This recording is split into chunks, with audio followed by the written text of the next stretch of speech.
Recording in progress. There we go. You ready to go? I'm ready to rock.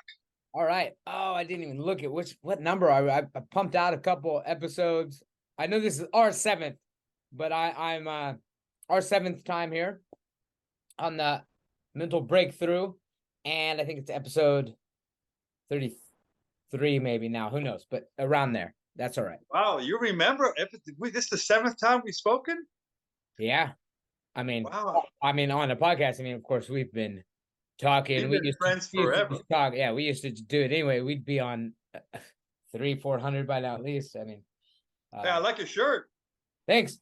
It's got a heart. It's a little tie-dye shirt, and this actually was my shirt that I bought when I wanted to reach that 70 kilograms, and it was too tight. But now it fits well.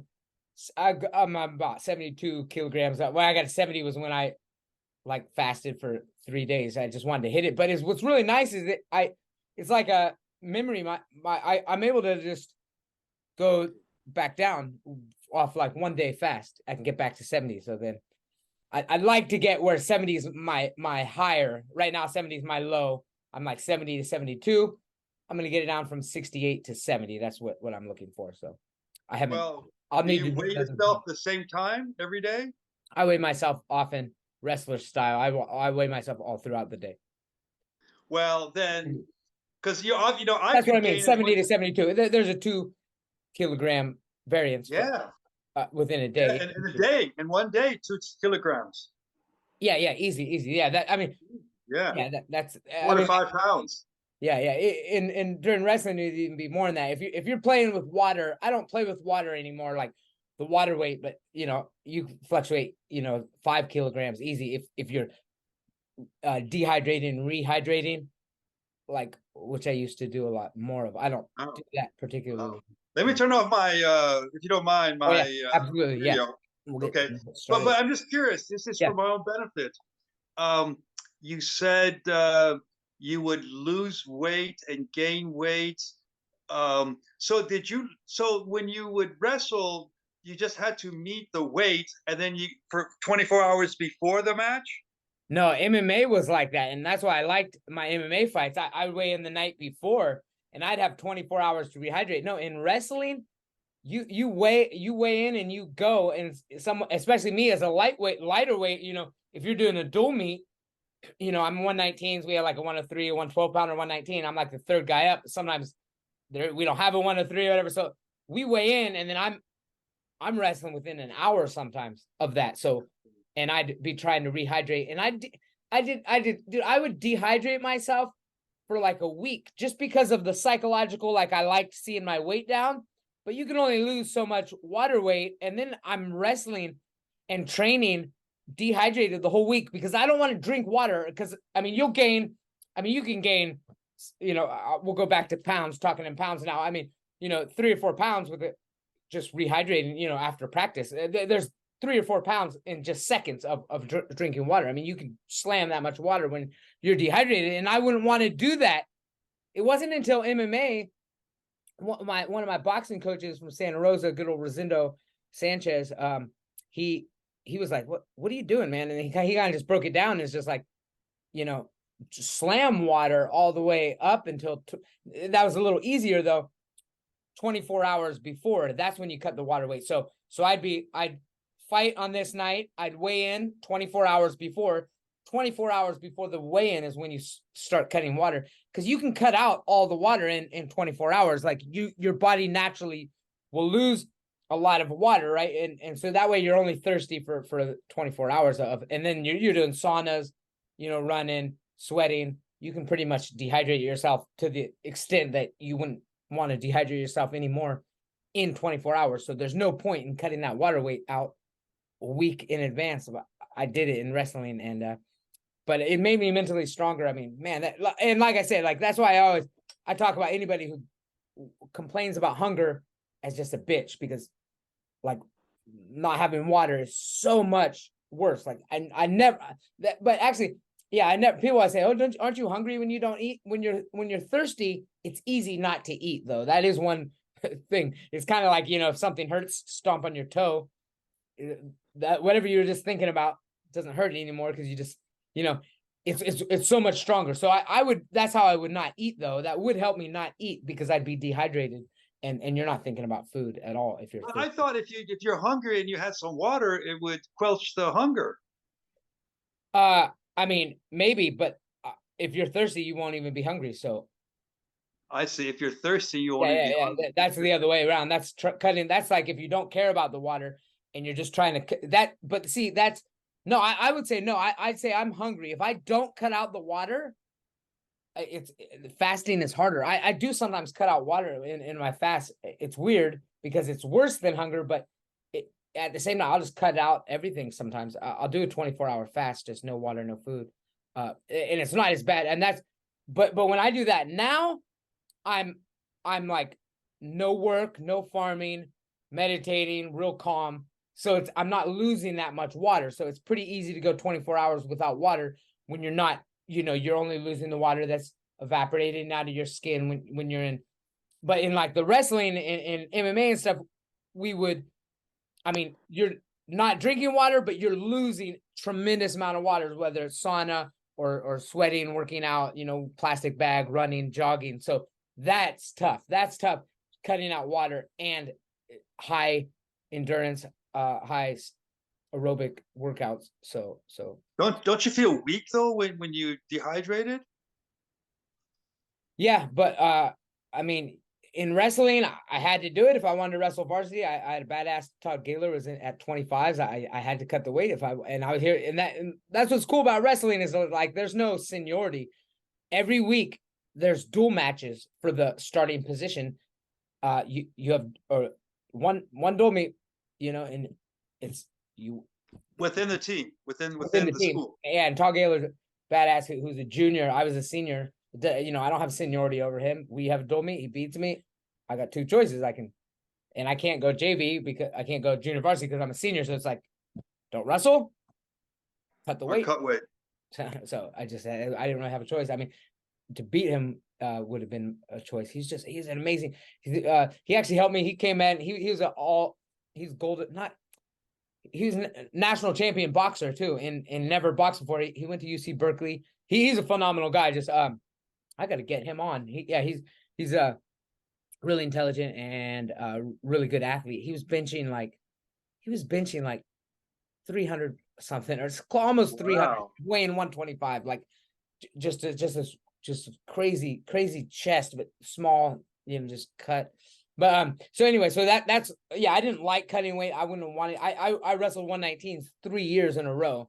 I think that stunted my growth. I wrestled 112s my freshman year, then 119s. I really didn't grow in high school. Okay. I did Are your grow. brothers taller? Yeah, my middle brother's taller. My oldest brother, I think, is still an inch taller than me, maybe. But Yeah, I can see that stunning your growth, especially when you were what, 14, 15, 16. That would yeah, stunt your growth. the whole high school. Yeah, 13, 14, And you 15. didn't care. No one told you? People told me. I mean, I was able to. I mean, yeah, I don't know. I was. Well, obviously you didn't I was care. just focused. Yeah, I was just focused on that, and then yeah, and then so in MMA, I mean MMA too. It's like it's a big difference to go up a weight class, and I'd say I think like 155s is kind of the toughest weight class. So you want to stay away from the center to the maybe, and I think 145s might be a little more difficult, but not necessarily 135s. At least when I was wrestling there, or when I was fighting there, 135s was still like yeah, it was still, and there's a lot Less competitive. there's a lot, yeah, it wasn't, they didn't have that weight class in UFC, so there most people were trying to get to 155. That was what like the lowest weight class there, and I was just like and I did fight at 155s. Several of my fights, I'd say, I mean 25% of my fights were at 155s or 145s, or actually I'd say half of them were at 145 or 155. Maybe 20% of them at 155s. I've even fought at 170s once. I mean, just early on, you got to take fights. They'd just be like whatever. But so 155 is about 70 kilos, right? 70 and a half. Yeah, and that's what I walk around at. That's to me, that's just my build, you know, without, I mean, obviously if I bulk more muscle, I could make a bit, but naturally I never was big on heavy weightlifting, although I think that could have helped my game a little bit because I didn't have strength. Sometimes I was a stamina guy, flexible and stamina and skill. I never really was able to outpower my opponents. But yeah, for my build, walking around 155, 70 kilos, that's like the perfect weight for me. That's where I feel strong and healthy. So, and that's where I'd walk around with at, and I would weigh 155, you know, 48 hours before the fight. I'd cut 20 pounds, within that 24-hour period. Mostly, like I said, mostly water. I'd be like solid 155, and then I'd cut the water for 24 hours, weigh in, and then hydrate it back up. When I was fighting 135s, I would usually be like 150, go fighting. You know, I'd put that 20 pounds back, and then by the time I fight, because I'd want to warm up a lot, I'd lose the water a lot. Wow. So you're used to gaining and losing weight. Yeah. And it's good. I kind of like it. I like putting the shock on my system. At least I did. I mean, my body's able to remember. I feel like there's a memory, like a body weight memory. That's why I said like it was really good. I did like I forget if it was 3-day fast, and then cut some water just to get to that 70, because it's been so long since I hit 70 kilo, or 154 or whatever. And to do it now I'm able, once you do it, it's like your body remembers that. Now all I have to do is like fast for half a day, and I'm back down to 70. You know, What did you get up to? Like 80 kilos? Well, how was close. the heaviest I don't you think got I there? ever hit 80 kilos, but I could have been there. I mean, it's possible if I would have weighed in at every moment, I might have hit there. I don't recall ever looking at the scale more than 78, but it seems like there might have been a time I was 80. There's a time I didn't have a scale for a while. So Okay, so yeah, because I remember you showed me a picture of you and Ice.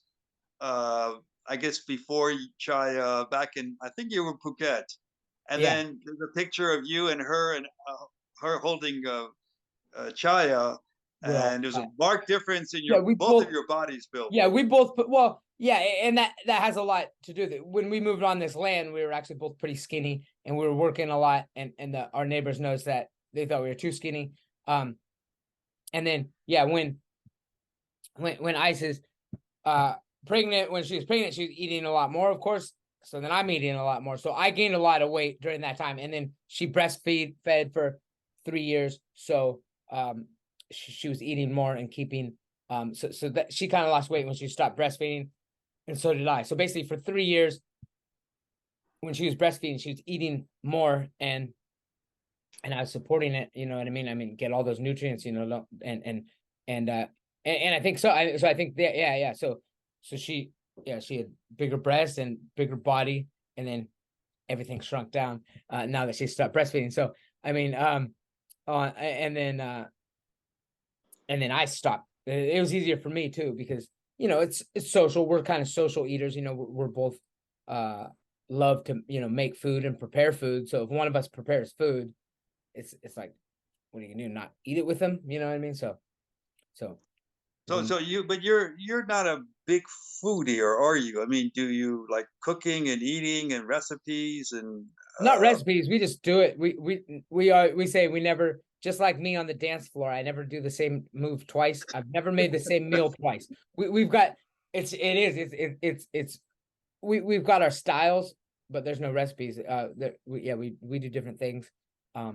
We play around with stuff.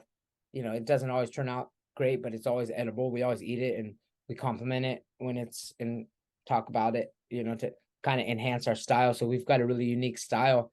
But yeah, it's just, I mean, we're more whatever we've got growing now. Now there are more options. Growing before is just, you know, we do shopping.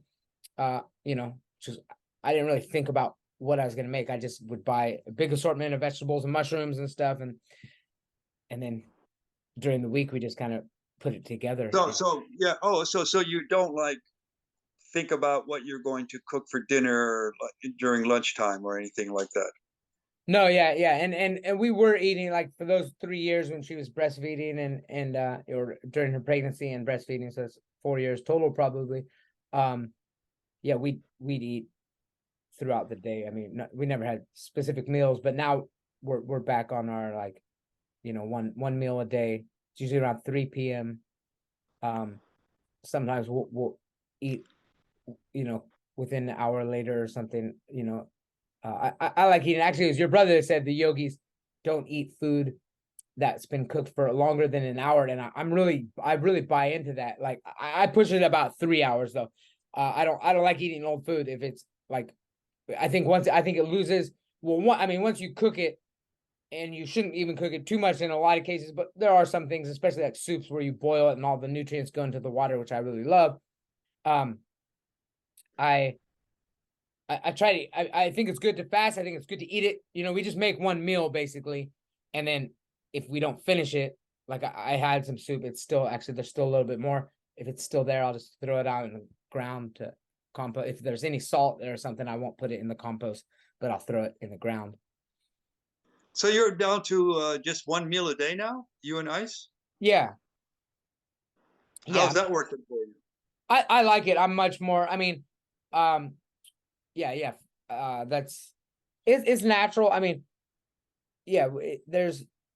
It's not a strong rule, I guess. If something came up, sometimes Chaya wants to go, and how you got me calling him Chaya, Gobble Gop. I call him Chaya, then he's Gobble gobble, gobble gobble, Gobble gobble Gop. gobble. So yeah, sometimes he wants to get some Nam Dao Hu, the fresh kind of. It's not really soy milk. It's actually the milk from tofu. When you make tofu, instead of one process you leave out, instead of coagulating it, so it's a little different. It's fresh.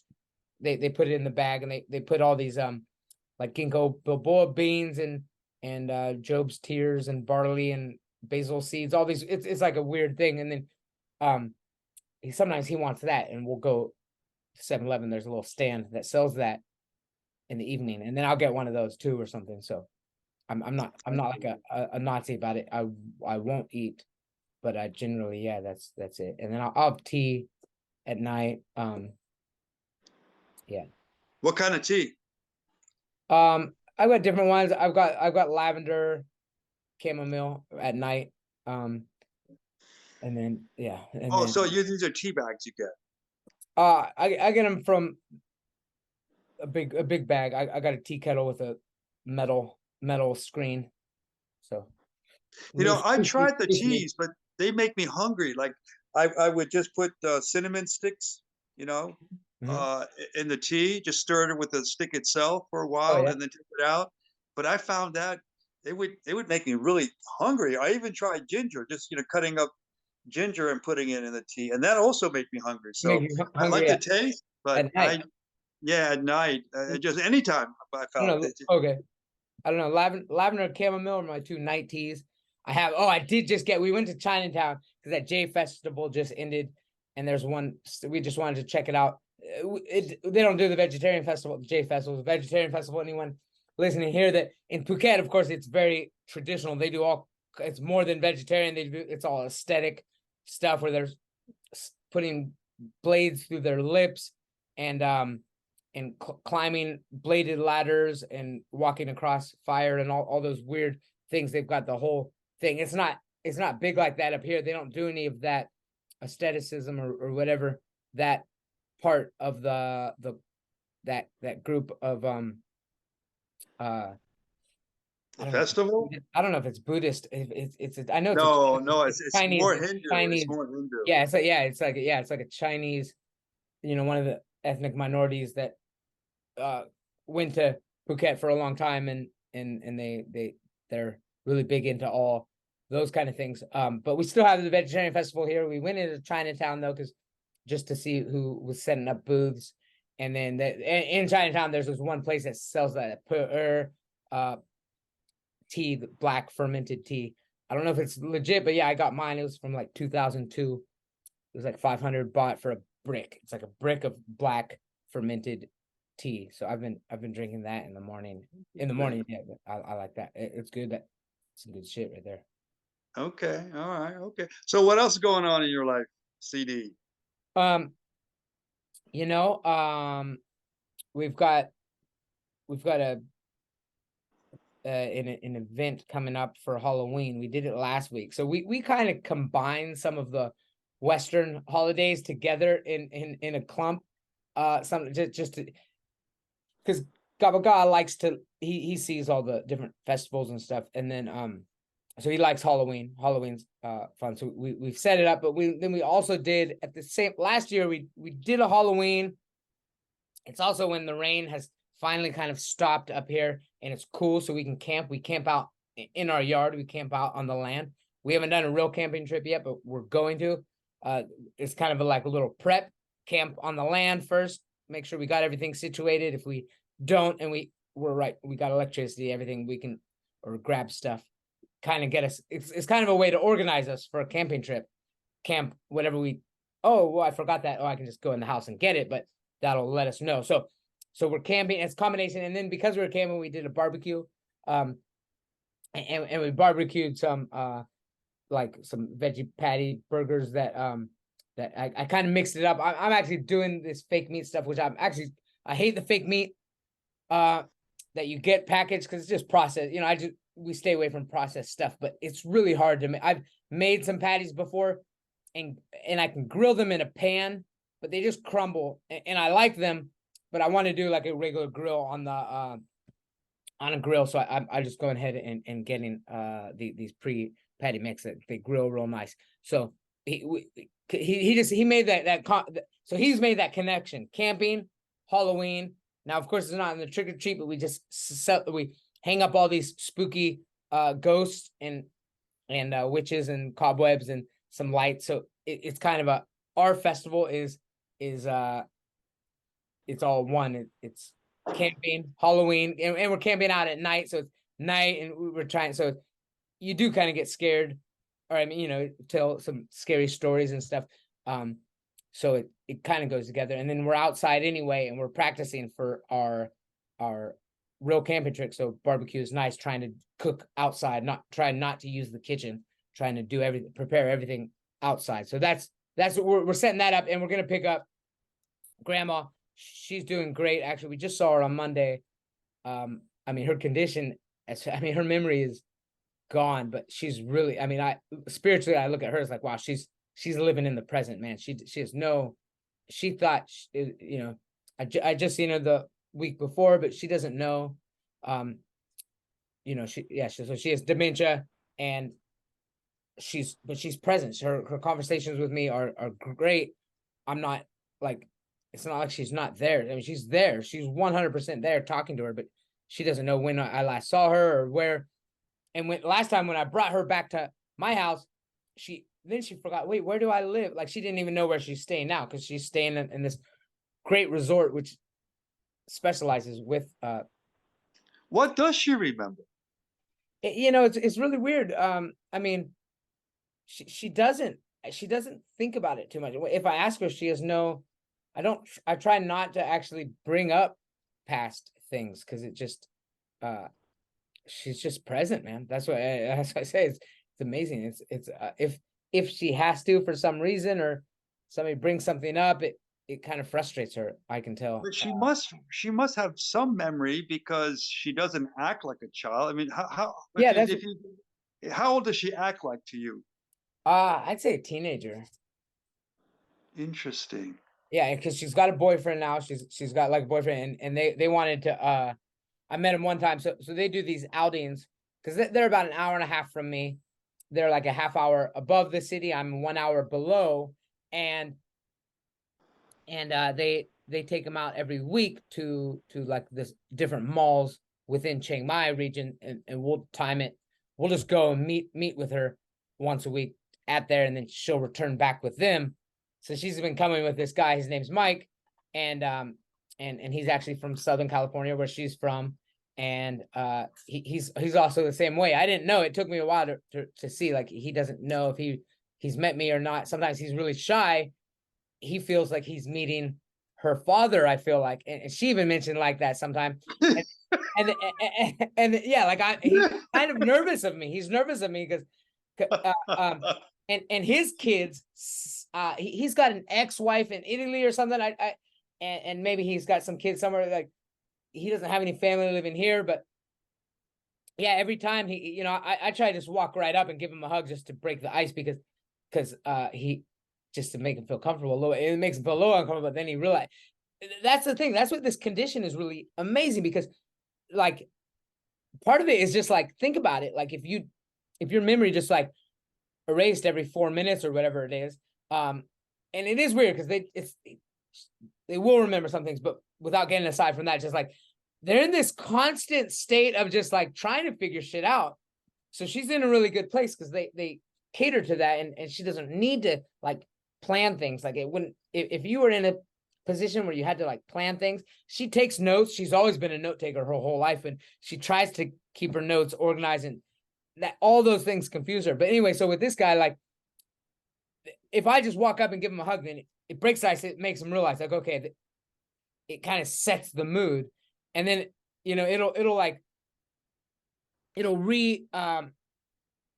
like they'll have to just reevaluate their situation. So they're really actually, like I said, they're present. They're extremely present. Now, I know, of course, my mother's going to die eventually, and from now until then, there will be stages where she's not going to remember me, or there's going to be things that are obviously going to be difficult. But at this stage, I'm looking at it as really as just like kind of fascinating. I mean, psychologically, spiritually, I like to look at it spiritually. Maybe I'm looking at it too spiritually to think like, okay, she's preparing. I mean, she's detaching herself from all the things she used to care about, all these things. Like if you're not right here right now, it doesn't matter. Like I don't matter right now. And this, I was actually, she's always with this Mike guy now, and I talked to the nurses and the carers at her facility. It's not facilities. It's a resort.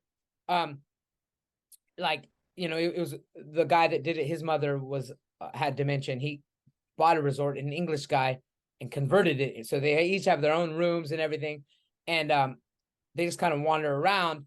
And I was concerned because they seem to always they kind of attached to each other, like they're kind of like a security that, in a sense, like I was afraid because I'm not going to bring him. He wouldn't fit in the car anyway. I would like to take them out sometime and do something, but for this, I'd want to talk to his family too before I just go taking him anyway. And then, so I'm only going to take my mother back here. Grandma, we'll call her Grandma. That's what we call her here. And then, she's Chaya Gabaga's grandma, of course. And then, when I bring her here, I was worried about, oh, is she going to miss Mike because they've been together long enough? And so I asked the carers and the nurses there and stuff like, you think it's going to be an issue? And oh, no, they're always together. Because at first that was my question. Are they always together? They said yes. And then I asked if they think that would be a concern. Oh, no, because every once in a while they'll drift apart. And then when they drift apart, they don't think about each other. And she'll wander into, they always have different groups. They're doing art, or they're playing balloon volleyball, or they're doing some yoga class, or they're some sort of puzzles or games. They've always got these activities going on, but they're small activities, small groups. And yeah, and I was, last time I was there, I was kind of asking, I just want to see how she's doing, because there's no way I can get it just from our conversations, because she doesn't remember anything. And yeah, they're really, they like her. They like and seem to think that she's healthy, and she helps the environment because she's always wandering around, and she's real active. She's more energetic than most of the people there. She's still spring chicken, physically fit. She's always done her exercises her whole life. And so she'll get real involved. So yeah, she'll walk by and they're doing balloon volleyball, and she'll just bam, she's there, she's involved, has no idea about that. And I noticed that when she was here, like I'll bring her here, and here she is with this Mike guy every day, but she'll forget about him when she's here. And then because she was here last time, but she didn't really come completely clean about them being together kind of last time. So but she'd forget about him when she was here. So that's the point, I guess, is just the presence is almost admirable. And from moving on to the next realm and preparing yourself for death, I think it's again, whether that's hardwired into us biologically, and not everybody goes through this process, but it's kind of a healthy way to go if you're cared for and not in a not, you know, there's a lot of people in her state that are homeless, and that has to be so like every 4 minutes or so, you don't know why, like what happened, where did my Well, let me ask you exactly. For example, if she has to go to the toilet, does she remember where it is? no, it's weird. It's weird. She does manage, but I mean, she remembers there are certain things that can get remember. She remembers where her room is. She remembers how to open her door. But I watch her, and she actually like I said, it's kind of almost like a a cat getting out of a box or something. Like if there's a way for a cat to get out of a box, it'll get out. You know, if you set up some lever and you got to do it in some order, it'll like. That's why I watch her like I watch her get it. So let me give you an example of watching her get into her room. She remembers where her room is, but she doesn't like. I can tell she doesn't go straight to it. I can't tell exactly. I can't say exactly what she's doing, but I'll watch her, and she'll walk to a couple rooms, and then she'll, oh wait, that one's not mine. And then she'll walk to hers, and then she'll go through her purse. She'll look at everything. I can tell she's looking for a key, like a metal key at first, I think, because then I can't find my key. And then, and I know she's doing this without me. So I want to watch her. I know I could help her and make it go quicker. So it takes a long time for her to figure out how to do things. Like she has to go, but she does know certain things. She knows that her key is in the bag, but it takes a long time for her to realize, like, oh, it's a card, not a physical key. And she's been using the card for a long time, and then how to do it. So I, sometimes you stick it in. This one, you just wave it in front of the thing, and now she's got several keys. And and then when she goes in, then you have to put the key in if you want to use the electricity. But she never does that right off the bat. But she'll figure it out. So she's able to figure stuff out really well, as if she didn't know. But it's amazing, because it's like, well, there has to be some memory that she knows that if she goes through this process, that she'll figure it out. So really, what about hunger? If she's hungry, does she know or sleep time? Does she know when she should sleep or what she should eat? Yeah, that's good. I mean, they generally have they have she's never been a big eater. She eats fruit in the morning, and then they have she knows where the restaurant is that they have, and they have a menu. You can order from a menu, and they but they generally know what she wants, or they kind of rotate her meals, because she doesn't know what she wants. Usually when I'm out with her, I usually order for her, so they kind of just provide it. But she knows when she's hungry. Yeah, she knows when she's hungry. Yeah, no, yeah, of course, all those things are things that eventually those could go, and that's going to be obviously a lot more difficult to watch at this stage. She figures it out. So how's it for you now to she doesn't watch her? forget to eat. What's that?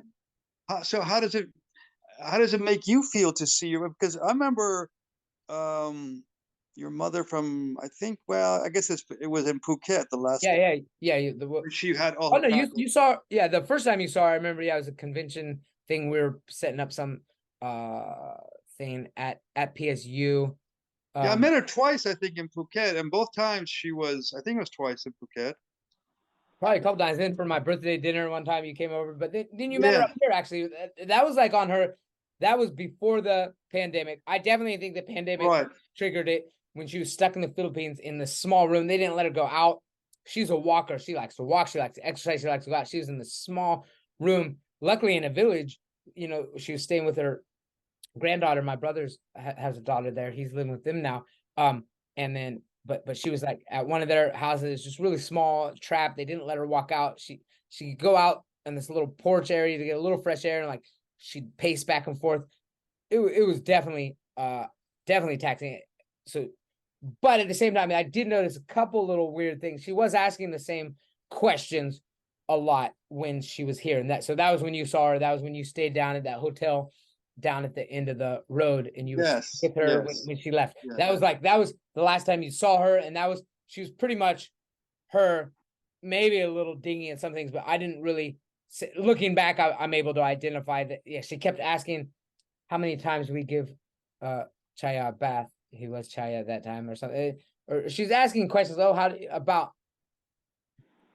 Yeah, not a big deal. It didn't register until afterwards. But after that pandemic, then she made it back to Orville, where my oldest brother lives, and then it kind of progressed during that time. Mike mentioned it.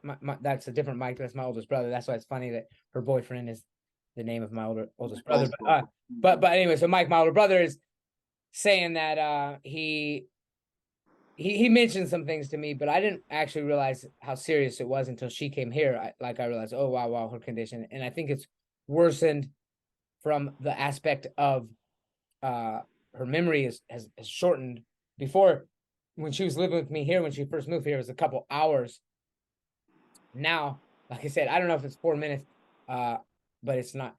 I mean, 10 tops. I mean, again, it's really hard to just give a number and say there are some things that somehow are able to stick through, but I generally say it's kind of a constant.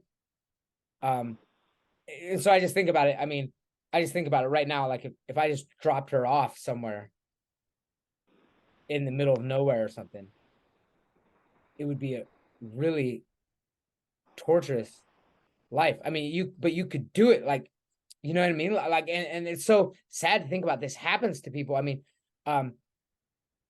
in this state, I mean, there are people there, there are homeless old people out there that are in her state that would just be such it would be so confusing and not have anybody. So there they always have somebody. So it's like, and I do think that's reinforced. So got a little cough here.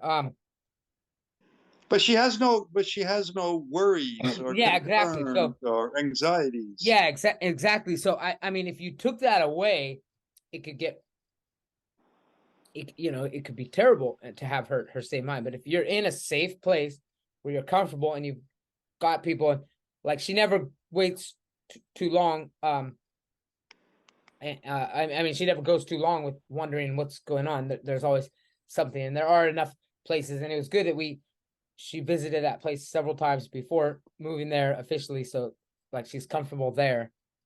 And yeah. I just somehow I feel like if one is able to be present and not have any worries or concerns or expectations or demands, all of a sudden you have this total sense of peace. Absolutely, yeah. And I think that's when one feels blissed out. Yeah. No, absolutely. No, she does. She's much better there than she was here, because I wasn't able to attend to her. She and Ice has a hard time there. I mean, she's always real comfortable with her, but they don't have the same. I mean, my mom likes her and Ice likes her, but they don't have quite a bond that she wouldn't be comfortable asking Ice for something. And she'd try to figure out something, and then Ice would see her and she'd ask her, like, do you need something? And then that would actually make her say, oh no. And then she'd go back in her room and then kind of close her door. Then she'd get on her phone, and then she'd like look, and then she'd get lost in her phone for something. So, and because I'd be coming over here to teach, right? I'm in the office right now. And so she kind of really needed me there. That I was and then of course Gabaga, she'd go and she'd play with him for a while. She was on her phone more though, and she'd get, that's the problem with this state is by being present. Yeah, if you're not in a good environment 100% of the time, it's easy to go off into some area. I wasn't able to provide her with that 24-hour of like, hey, everything's okay. I'd have to go and do my things. We never leave her here alone, so we'd always have to bring her with us anywhere we go, all our shopping, and always have to keep our eye on her because she'd wander off. Like if I mean that is, you mentioned the bathroom one time. So yeah, we were in the mall one time and she went into the bathroom, and because we were going to get a massage, there's a 20-minute wait, and then she went into the bathroom and she came out. She didn't know where to go. She just started walking, and she walked down the escalator. Like, luckily somebody that from the masseuse place saw and told me it was that or something. And it's like, so in an open environment, she'll just start wandering, try to figure out where she is. And, she didn't realize that, she was with me. She's just like, so that's what I'm saying. It would be how many people there are out there in this state that it just makes you think like, wow. I mean, or if something,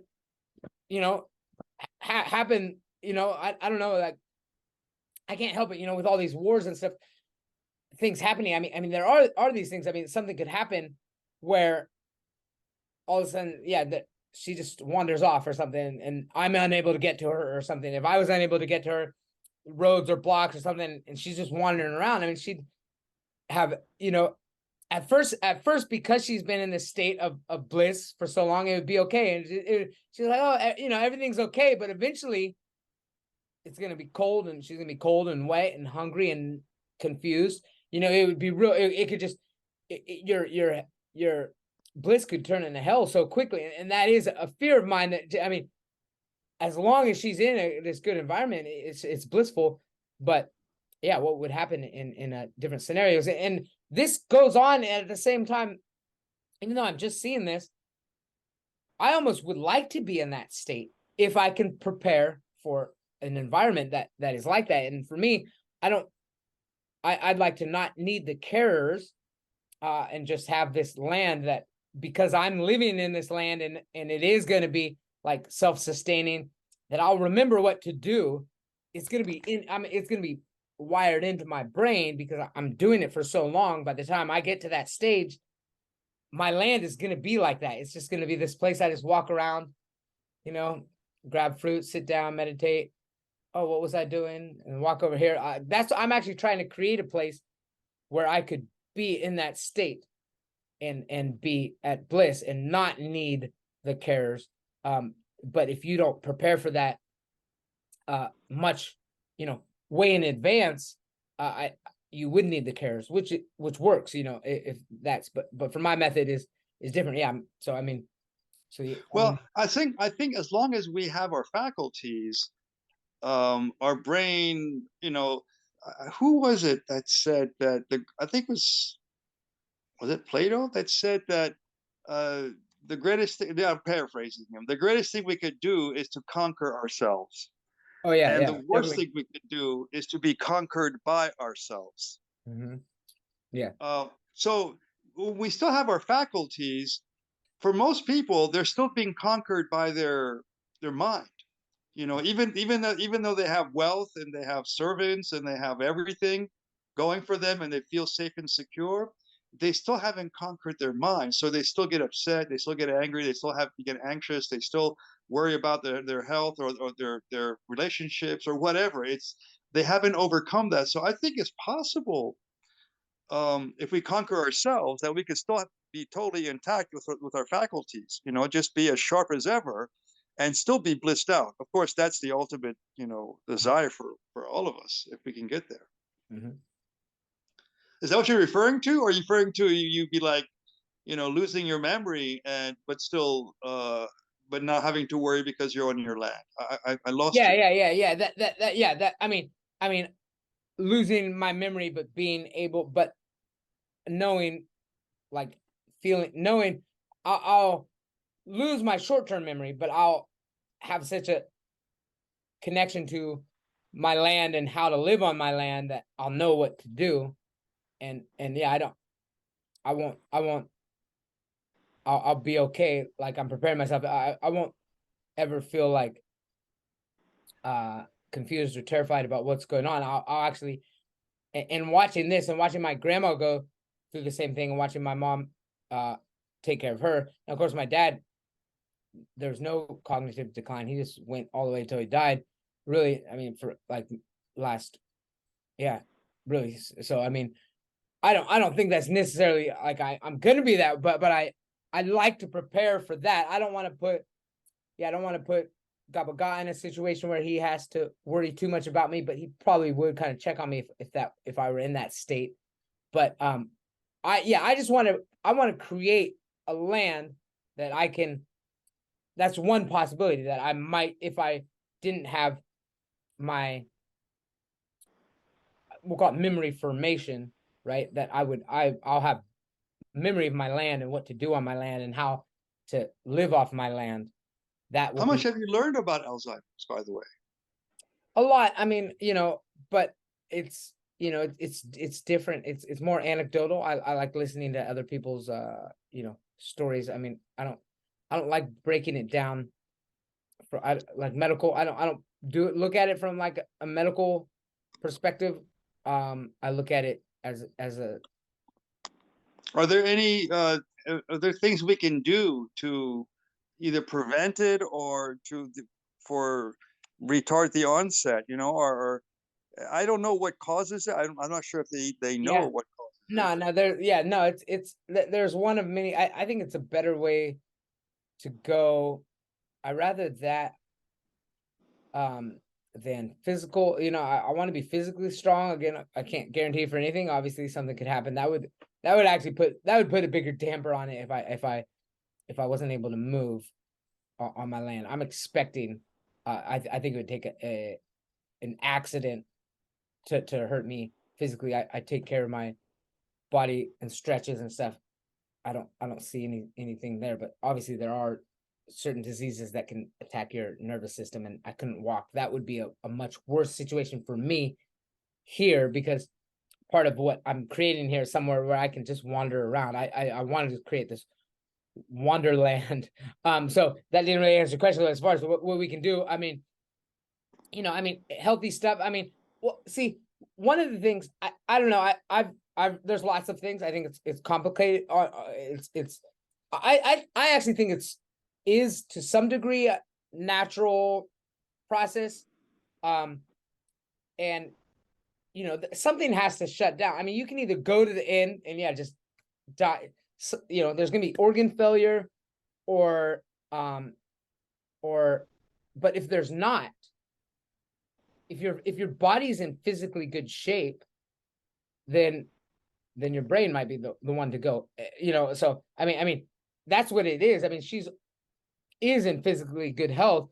She's taking care of her body physically. So in a way, she's the reason why the dementia, the Alzheimer, is part of the. If you do take care of your body, I mean, my dad didn't go through that. He was a heavy smoker and stuff. We don't even know for sure, but probably lung cancer. There, that he died at a quicker rate. But who's to say? If he were healthier physically, then it might have been your brain. Something's got to go. Something's going to go. Something's going to be. And in some ways, I rather my consciousness too. I mean, we're talking about like cognitive faculties. I don't, at some point, then it's like you lose your. It is going to affect her motor. She might forget how to walk, or forget how to go to the bathroom, and it could just come out. I mean, those things happen. Hopefully, closer to the end and not prolonged. Like, hopefully, those are like last stages. I don't know exactly how hopefully, this is the prolonged stage, and then if there is those more motor functioning type things, you forget how to do those things. Then even though she's physically capable, her body's physically strong, but the connection from her brain to tell how to move her body, those things. Well, anyway, so that again, that gets, I'm driven away from your question, but there are several things. One thing is, I've read, it's not clear, but it seems like people that got their tonsils taken out are higher risk of Alzheimer. There's there's a correlation between that, but correlation, as we all know, is not. There's a lot of factors, so you can't really say that is. People have done. There's a lot of things going on at that time when. Well, there's a big. At when that was just that age of. The doctor would just come to the house and they just take everybody's tonsils out. If one person had tonsillitis, it was just like common practice. So most people her age don't have their tonsils. And then looking at the tonsils, the physical structure, it seems like it makes sense that it's some sort of, it secretes a hormone, and that I don't even know if people know exactly what it is, but it seems like it secretes a hormone that could be necessary for memory formation at an older age or something. That's just kind of, I mean, those are like pieces. I've actually read a lot of research. I've never heard that. I'm just combining what I know. I just got a holistic idea that seems reasonable. That there are, I know like aluminum is a big one. I mean, that's actually known. There is correlative. I mean, there's actually, I think, some causation studies that show that high contents of aluminum, and but we're all, I mean, we talked about this last time. I mean, we're all, we've got, there's some metals, heavy metals, those things. I mean, probably mercury too, are those things that they go and they get in they cross that blood barrier and they just get to your brain. Free radicals, they stick there. So I think we just have a host of contaminants, toxins, things that are in our body, and they build up somewhere. And I don't know, I guess that's the question, is like, is how, where, right? Something's gonna, they're gonna build up somewhere. And if, I mean, so yeah, so in some ways, yeah. Is it a greater percentage of the elderly today versus, let's say, 100 or 200 or 500 Yeah. years ago? Yeah, it has spiked up, and that's why most of the studies that try to determine it are kind of looking in hindsight. And so that's why these theories that are proposed they don't really run strong in the scientific community, because you're looking back. Okay, there were spikes at this time. What was going on during that time? And somebody made a connection between the campaign to take everybody's tonsils out. But that's one time. You could also say it was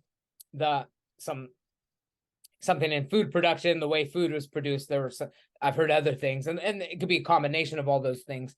But it's definitely is.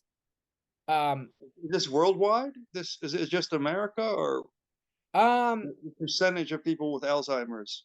Percentage, not numbers, because obviously yeah, no, people. I don't. It seems to be more higher prevalent in Western societies, and that includes like Japan and but in a way more just modernity, though. It cross and it's not, it's hard to say. Like in other cultures they treat it differently, and then in traditional cultures it's easier to cater to, maybe, if you live in a closer family, and you have a large family, and there is somebody always around.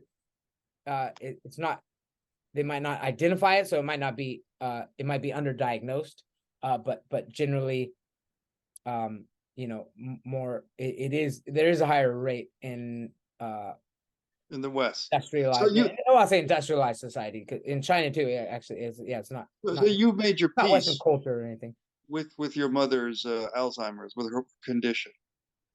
Absolutely. I mean, I'm, I don't, there's no, I don't, she's happy when I see her. Like I said, I mean, I don't want to be over optimistic, that How long do you think she'll have, based on records, based on medical data, research, yeah, I condition? mean, I think she's got 5 years of kind of at her state. And then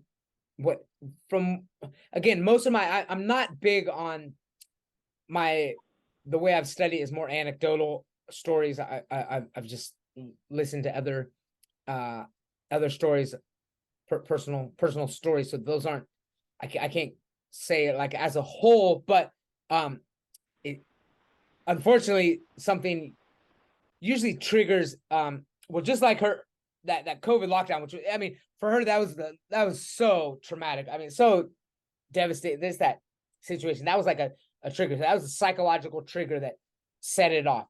Something else likely. So basically, if yeah, I mean, I think, I don't want to say something could, I mean, something happened. It could also be a like head trauma if she falls and hits her head. Rapid decrease from that point on. That's, unfortunately, that's what I've almost every anecdotal situation I've read. It seems like, again, it's probably good.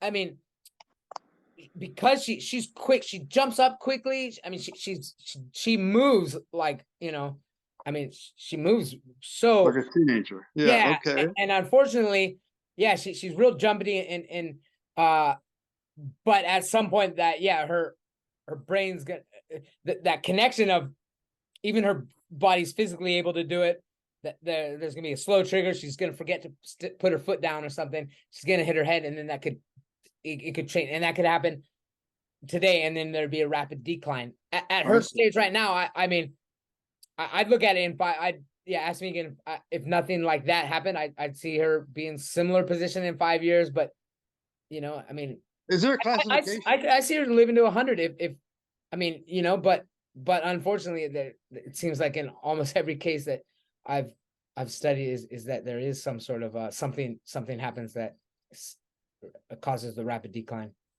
So is there like a classification of the stages of Alzheimer's, like level 1, level 2, or something to that There are, effect? and I'm not real.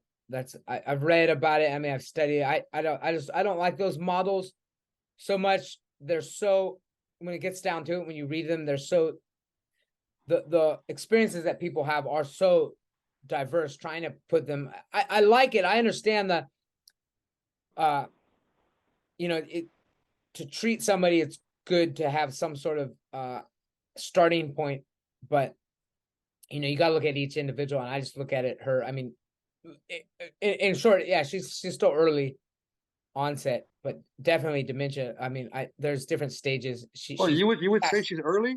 You know, the fact that she can only no, no, remember. no, no, no. She's past early. I mean, she's past early, but again, when you look at those, they're so generalized, and they don't apply to her in so many other ways, like her you know, she's early onset, or she's not even, in some ways she's not even, she doesn't even meet some of the criteria. Like, I mean, her her attitude and her, yeah, again, her physical, you know, state and stuff, that there's different ways. So yeah, I look at it as just, So you when know, you look at, have you seen others like Mike? I guess her boyfriend or her friend is, mhm. was he? You say he's further along or not as far along? uh he might be, I mean, he's not as he's slower, he's slow, he kind of walks slowly, um and he's not as talkative. That's why it took me a while to see, but he doesn't come off, he's sharp though. He said a couple things. Oh yeah, so that was another time when I say she's like a teenager. They wanted me to buy wine for them, which, you know, it's probably not good for their condition. But my mom's always been a wine drinker, and I'm not. You know, it's like she wants to get a little drunk. Okay, so I bought one bottle of wine, and then Mike was like, I knew that they don't get to go out on my, and then he's like, oh, here, get a couple more. So he talked me into getting like 3 for them. They don't really even know how to buy stuff. They don't have money on hand or anything. So look, I'll buy these bottles of wine. I'm like, okay, how I say, how long is this gonna last you though? He says, oh, a month. We'll let it last a month. Okay, I'll get you these 3 bottles, because I wasn't gonna see him in a while. Like, okay, I know my mom is generally just drinks 1 glass, 1 or 2 glasses. She's never really drink heavily. So I didn't know about this guy, but then like 2 days afterwards, I could tell they had been, they drank all the bottles, but they had no idea where they were, and uh they didn't know what was going on or anything. But oh yeah, but before that, I asked him, I was like, hey, yeah, no, his responses were, they're like and they're sharp enough that he was present. So yeah, he's present. He's similar stage, and that's probably why they get along together. But yeah, she's just definitely physically more fit. But they were like teenagers. They were like trying to con me, and then he was like, "Oh, maybe we can go out and like drink it in the," because we were in the mall at that time, because there was like a Tops there, you know, the market, and then they were like, he was more wanting to go out and sneak out and drink some. My mom likes to drink out of like a wine glass or something more, you know, she was wanted to wait or something, but she was also kind of thought it was cool with it, like that was still like her boyfriend, maybe a couple years older, so, even though she's actually older than him, but like that mentality of like sneaking out, and she's gonna help him sneak out, and so he could drink. Probably at that age, probably when she was a teenager, maybe it was more that similar situation she had been in, where, you know, she was with an older guy that wanted to go drink, and she'd help sneak him out, and he'd drink or something. I mean, so she acts like that, and then yeah, and I was getting concerned, especially with that. I was like, oh shit, I shouldn't have done that. I'm wondering if the nurses and the carers there are gonna like, yeah, hey, you shouldn't have got him all that wine. Nobody said anything. They're real open there. They let them kind of do whatever they want. Like they contacted me when they said they you know, that my mom slept over at his place and they might have a sexual relationship or something and stuff. It's like, he wrote me this email. I was like, I don't really want to hear that or think about it, but I guess because of her condition and some people might object or want them to interfere, I was just like, I mean, it's no go. And so they contacted both parties just to see, I guess, but there's, they pretty much let them run freely. CD, it's interesting for me that you don't see this as a tragedy. For me, it would have been, if I were to observe my mother regress to the point where, she doesn't know some things, she forgets things. For the time when I knew her, where, she was sharp, it would be sad. I would feel bad. I would feel like this is not fair, but the fact that you look at it in a way that is like, it's okay, this is life, and for some people this is how it ends, and it's perfectly fine, and let's just be okay with it.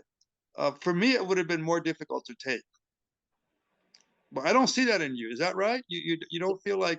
Yeah, no, not at all. I mean, it has a lot to do with her, the way she raised me, and her, I know her perspective on life and stuff. I mean, she and like I said, my grandma went through it, and she had Alzheimer's too. Yeah, and my mom brought her to Orville where we were living, and she was more social, like kind of like different type of social. Like she really liked the group, so she lived in kind of a regular facility where she had a room, and hallways. They were all set up. They had a lot of activities. She loved her activities. She liked kind of being in charge of some crafts and stuff. And then there were some yeah, and so while my mom was doing that, I feel like she was preparing me for her being like that, and she was kind of teaching me what she was. Part of it, looking back, it's possible she was doing that. Part of it was just she was just having somebody to vent, but she was okay with it. She handled it real well. So I witnessed that. I witnessed her taking care of my grandma and in a lot of ways, but like she didn't have to. She was mainly taking care of it at that little facility, but she'd visit her, weekly, and sometimes we'd go out on errands, and then when I was with my mom alone, she'd kind of tell me all the things, because I was in high school at that time, and then so she'd tell me all these stories. She told me the stories about her hooking up with some guys and the different, they caught them with both their pants down or something. I mean, it's funny stuff. So again, those little things, I don't know that she was saying that to prepare me for the future, but she did prepare me for the future. Like those type of things are kind of awkward to hear. I mean, you know what I mean? But like, whatever. I mean, so, and then there were things about like her finances, her money and stuff. Like, she'd think, where her mom thought people were stealing her money, and sometimes it would be her. She thought my mom was the one doing it. One time she didn't know what she was doing in that facility, though. She's like, did Jim, her older brother, did Jim know about this? When, but she'd tell me all of these situations that occurred. Some of them were difficult. Some of them, were, I could tell my mom just needed somebody to vent and talk about her thought process. And she was probably constantly wondering if you're doing the right thing. Cause you wonder, we did try to take her in, live with us for a while, but that just didn't work. We were all in high school, and my oldest brother might've moved out at that time, but like, or actually, no, the first time, we were all in school, all under 18, living at home. And my mom, my mom was like, my family first. If bringing her into the house is gonna change, our dynamic, then she's gonna have to live in a living room center. Luckily, my grandma was pretty well off.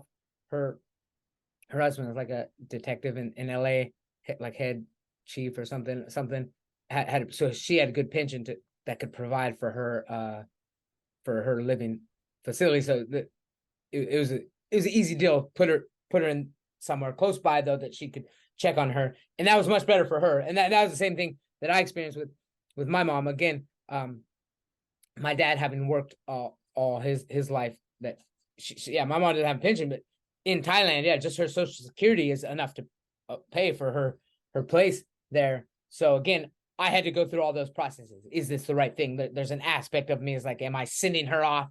Am I putting her in this place? But I 100% know that, oh, that's absolutely the best thing for her. She enjoyed being here. I'm looking forward to the trip, which I said that our camp, we're not a trip, we're coming here, do our camping, barbecue, Halloween party. I think she's gonna have a wonderful time here. I'm picking her up on Mondays. I have 24 hours basically to give her. I'm not gonna be doing it. I don't have to teach. I'm not gonna do any podcasts. I'm not gonna come to the office. So as long as I can give that to her, then she'll be. I think it's gonna be a real fun experience and enjoyable. But I'm not in the position where I could do that full time. And are you also not dreading her decline? Well, no, I'd say that's going to be difficult. I don't know how it's going to play out, but I have read anecdotal evidence and those things. Those are going to be. I guess I'm dreading that to some degree, but I mean, I'm optimistic that it's going to be not a long drawn out decline. That I think it'll be. Yeah, we'll see. I mean, if because she's so physically healthy and stuff, I think it's going to be at some point. It's just going to be. Yeah, we'll see. No. There's definitely, I'm definitely expecting it to. It can't, and she's not going to get better. Although, I mean, So it's interesting because I guess every opportunity every situation is an opportunity for us to grow. Mm-hmm. I don't know how this helps you to grow, or in what ways it can force you to grow. How's it forcing you to grow as a person? Yeah, well, I mean, it's folk. I mean, I'm able to look at my mortality as this is something that could happen.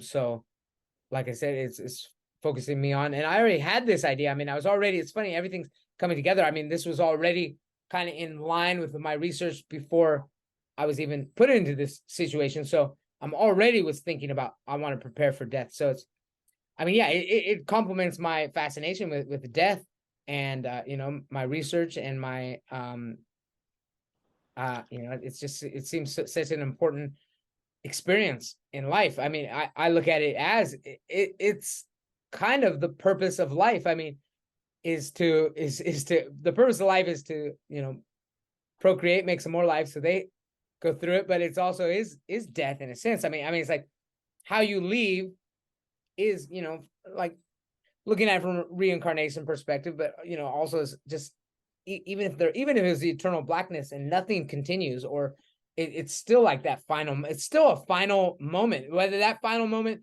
projects you or some essence of you or some cause that creates something in a distant realm, or you're in the way you lived your life is your eternity from that point, or it's eternal blackness. Under any of those circumstances, or probably any other one, it's still that final moment that's building up to that.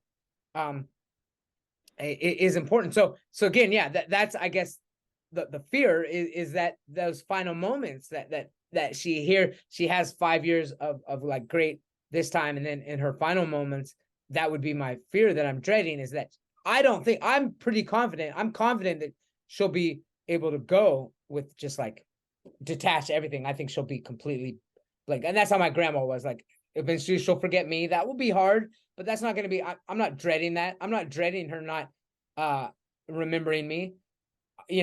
That's just detaching herself. That won't be sad to me to see her just like, oh, I don't know what's going on. I mean, to me, that's what she wants ultimately.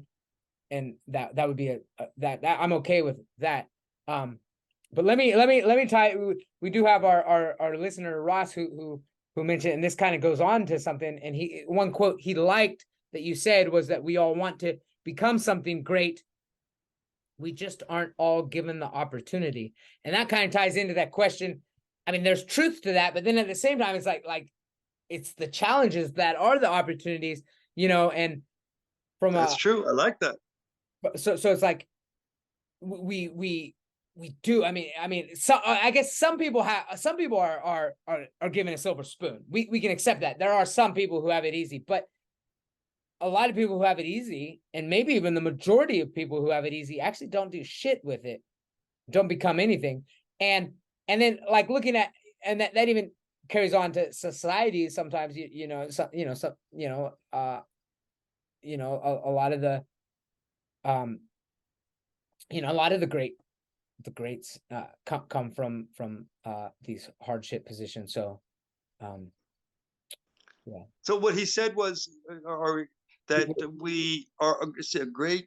A lot of us want to do great things, but we're not that was given your the quote. Your quote, actually. He was quoting you. He said he liked hearing that, but it's not easily. I mean, there's truth to it, but there's also the other side is that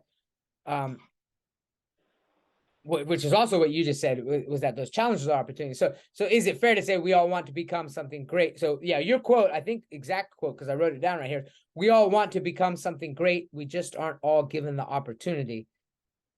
So looking back at that, would you say that's part of that is that like or is that an external problem or an internal problem? Or we didn't seize our challenges and opportunities? We didn't. Do you think? I mean, I think it's more to do with our environment being such that it stunted our ability to become the greatest version of ourselves. Let's say, abusive parents, or some kind of a injury, or some kind of trauma, something that prevented us. That's what I mean by opportunity.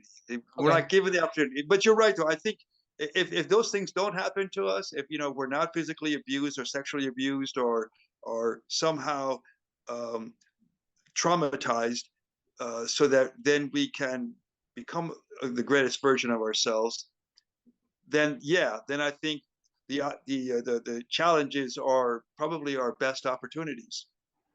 Yeah. To grow. And by growing, I mean, mental growth, or growing in the sense that we feel like we have fulfilled our potential, that we feel that we are experiencing life at its fullest, and we appreciate it, and we have gratitude for it. I think that is the ultimate growth, really, because the external growth, those things may or may not probably don't necessarily bring those about. And it doesn't matter, because those are short-lived anyway. So if one achieves something, it may make them feel good, but it was only because of achievement, and then that goes away. It has a way of just waning away. Whereas if it's just done from within, just by conquering ourselves, conquering our demons, and conquering our anxieties and fears and worries, and all those things that were meant to really help us survive. But now we live in a world where it doesn't serve us; it actually hurts us. So yeah, we have to conquer the fear-based mind, so that we can grow into a place of gratitude, and a sense of, and a feeling of fulfillment and joy. Yeah. Yeah, that's that to me, because I was thinking, somebody said, what is it that you want? And a lot of people say, well, I don't know what I want. So the question should be, what is it that you want to feel? And focus on that, because that we could create. We may not be able to create what we want, but we can certainly create the feeling that we want. And we can do that by just sitting and meditating and concentrating on that feeling, and just expanding it. I think that's achievable for all of us. So we want things. Why? Because it's going to make us feel a certain way. So why not just go after the feeling and try to achieve that rather than doing things that, that may or may never materialize. No, I mean, I agree 100%. I mean, I think that's obvious too. I mean, I think it's almost, I mean, that's because really most people don't know what they want, really. No, I guess, yeah, I mean, but they know what they want to feel. They do want to know what they want to feel. Or maybe they don't even, well, I think we all want to feel a sense of, again, joy and well-being and empowerment and hopeful and love and, these feelings that we all want to feel. And I think that we can, which is what I do every day. I think I mentioned the end of my meditation. I say that to myself, I am becoming more and more loving and joyful and grateful and magnanimous. Remember that word? And so to create the feelings that I want to experience on a daily basis, as opposed to trying to go achieve something to create that feeling. Yeah. Well, there is, that's, no, I mean, that's like just doing what you're passionate about. But that's just, to me, I've only lived that way. I mean, like, that's always, I've always kind of followed my passion. This might not be exactly the same thing, but it's like, yeah, you got to you got to enjoy. Well, you're lucky. You have passion, but a lot of people don't. Yeah. A lot of people just go mindlessly. No, I don't want to say mindlessly, but they don't really know what they want. I mean, they want to consume things, they want to buy things, they want to go travel, they think that these things will make them happy. And to a certain extent it does, but it's fleeting. Yeah. Because there is an aspect of achievement that is, I do like achieving things. I mean, achievements are like, but I guess they're not, I guess thinking that it's going to be an end all. It's just like constant. I mean, every day I love, productivity. I guess that's the only issue I have kind of with that is that it doesn't, it sounds like you don't have to be productive, and maybe you don't. I mean, ultimately, I don't think it's necessary to be productive, but for me, productivity and creativity, creating something is necessary for me. I mean, it'd be hard to take that element out for me to feel, like you said, it is the feeling that I want. There is, for me, satisfaction comes from creating. Now, maybe that's the next step. I'm still young enough. I've got other stages of spiritual growth that maybe eventually I reach the stage where it's like, I don't need to produce anything. I don't need to be creative to achieve that. But like right now, I feel like I'm healthily. I don't think there's some, I don't feel like that's a destructive mindset to be like, but I do admit that there is some aspect of needing to create and produce, or needing to work on my land. Like I said, if I don't get to my land, sometimes I feel a little down. It doesn't have to be this great achievement or great creativity. For some people like my friend here, just creating a delicious meal. Moshi still. Yeah, Moshi. Creating a delicious meal every day is happiness, is joy, it's passion. It doesn't have to be this, or for me, it would be like maybe a new pose in yoga, or that dance move you show. I'm gonna. Can I put some of that dance at the end of this video? or a dance move that I've been, trying to perfect. Those are the things that's creative, and that's. No, I liked watching you do that. I like your dance moves. I gotta admit. Well, that's good. Fun for me. It is. Passion, no, it is. It is. Those are. Creativity, productivity. I love the productivity with the land. Like, like watching the land just transform. But art is good. I'm not the best artist, but I love to create art. I loved creating ceramic things. Now my land is the art is the land, so I'm not doing that, but that would be good. Music for musicians. Unfortunately, I never really was able to do anything musically.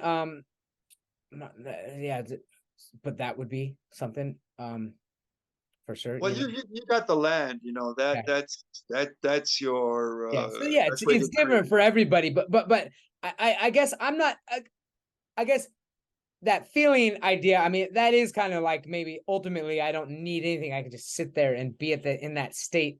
But like I guess, and eventually I would like to want to be there, but actually I don't even want to be there right now. Like even if I could just meditate and be in the same state that I was if I were to work on the land, I wouldn't want that. So I'm not trying to achieve that because it would be like, even though in the end, it'd be like, why wouldn't you want that? You don't have to do anything to reset. There is still something that's like, I want to, I don't want that yet. I don't want to do that, but I do want that eventually.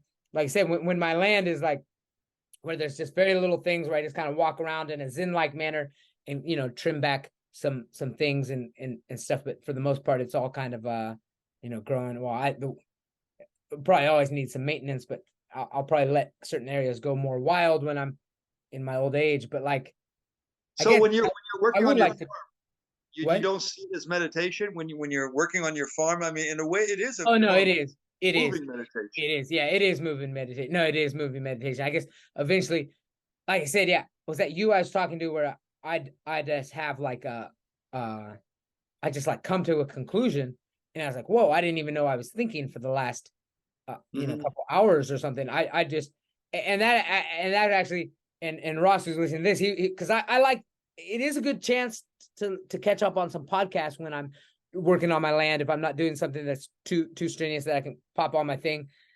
And then, but at the same time, that kind of takes me out. It's good because I can learn some things, but then it feels good, man, that the land talks to me. I learned there's nobody's going to be a better teacher than your land. And I do, when I'm on my land, yeah, I come to conclusions without thinking. But maybe I was thinking, I don't know. I just, it's an amazing mindset. You're in the zone and I'm just like Right. working. And you're not, yeah, well, Thomas Edison, apparently, I don't know if this is true or not. Whenever he wanted to solve a problem, he would That's get on the rocking chair and hold these balls in his hand, steel balls, and have a plate. Yeah. Have you heard the story? No. Good. Yeah. Where he would just kind of rock himself into this meditative state where he wasn't thinking, almost falling asleep, almost. And if he did fall asleep, then his hands would open and the balls would fall out and they make a noise and wake him up. So um, apparently that's when we're not thinking, is when things come to us. Yeah. Like in the shower or wherever, So basically being open to I guess the universe, if you want to go woo woo, but just being open to, because first you have to think about it, and then you let it go, and then it will come. I've done this myself before. If I have a pain in my leg, for example, or my foot, and I'm thinking, where did this come from? And I just relax and let it go, and then it comes to me. So, oh, you were wearing those shoes that that Moshe's shoes, my friend's shoes. Because I thought it was from something else, but then the answer came to me. So anyway, answers do come if we pose them and then forget about it and don't. They say this all the time. You ask the question, and then you go into no thinking. Yeah. That's like Edgar Casey style too. Sometimes, like, if you can. I think that is part of tapping into the all, right? I mean that there's, you can, I think it's like borderline. I mean, there's like a psychic realm there too. I mean, I think you could tap into some like psychic abilities too in that state. Possibly, yes. Some say that intelligence is not in our brain; it's out in the universe, and so there's nothing really in our brains other than neurons that are responding to. It's like a satellite. I mean, or it's like an antenna, more like our brains are antennas. It's transmitting the information to your consciousness. I mean, those are weird concepts that I don't think are too woo-woo. I mean, that makes more sense to me because ultimately the universe can't be reduced to matter. There has to be something fundamentally underneath, and it makes sense that consciousness is at least some sort of that picture, and it's however the flow of energy is. These I think you're right. I think we transmit also, for sure. We transmit our thoughts. Yeah, it's We more of we, a, yeah, we yeah. We're like receive these it and transmit beacons. it. Yeah, we're It's beacons circular. of. I Yeah. mean, we're able to, and we're able to like.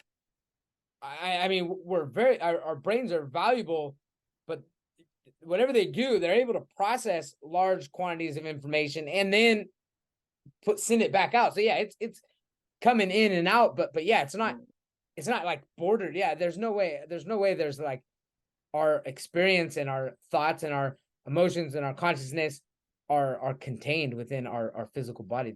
That seems I mean that's like I guarantee that's not the case. Well, How? my brother, of course, you talked to him before. He's actually psychic, Mhm. so he can tune in to someone's energy from America here in Thailand Yeah, and read their energy. yeah, that that to me that makes sense.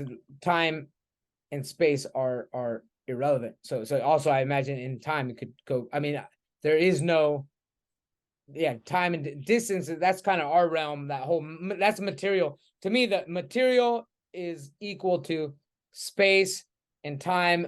That's our realm. That's like that's our simulation. That's definitely the rules that we kind of have to abide by. But if you look at the all that's beyond that, there's it's different. So it's like we are able to, if we're able to like kind of escape those rules which are bounding us, space, time, and matter, that's just generally our form. When we look at ourselves as a physical body, that we have to abide by those rules. But if we can tap into something non-material, then you would also be able to transcend time and space.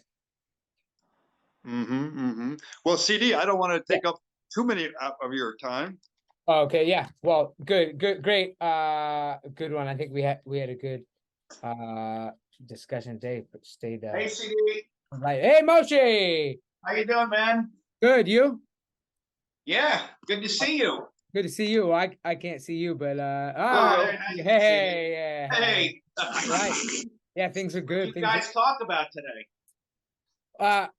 Some of my mother, her condition for the most part, yeah, she's got a boyfriend now, and he's also living at the resort center. They both are in the same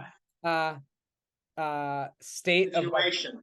Yeah, but they're really good. It's that yeah. I mean, we talked about it before, that their care center is great. Their resort, so it's really good. And then I'm glad to hear that.